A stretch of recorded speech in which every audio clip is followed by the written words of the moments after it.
বন্ধুরা দেখুন কুকুরের চমৎকার স্কেটবোর্ডিং পার্ট 2। এর আগে আপনারা অনেকে হয়তো পার্ট 1 দেখেছেন।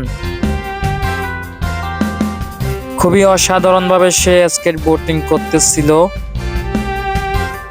পিছনে তার মালিক ছিল, মালিককে সে যথেষ্ট পরিমাণে খুশি করার জন্য চেষ্টা করতেছে। সে অনেকক্ষণ স্কেটবোর্ডিং করে, পুরো ভিডিওতে দেখতে পাওয়া যায়।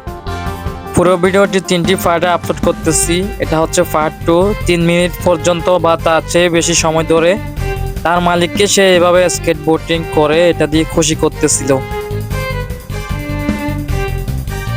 খুবই চমৎকার কুকুরটিও দেখতে পাচ্ছেন। সে কিন্তু এটাকে ব্যালেন্স রাখার জন্য চেষ্টা করতেছে যাতে কিনারে গিয়ে আটকে না যায়।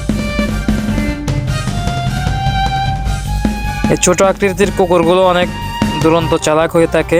তো দেখতে পাচ্ছেন সে কিন্তু অলরেডি পাবলিক প্লেসে চলে আসছে। সে এখানে একটা দারুণ পারফরমেন্স দেখাবে, যেটি আমি পার্ট 3-তে আপলোড দিব। আপনারা ভিডিওটি অবশ্যই দেখবেন আর চ্যানেলটি সাবস্ক্রাইব করে পাশে থাকবেন।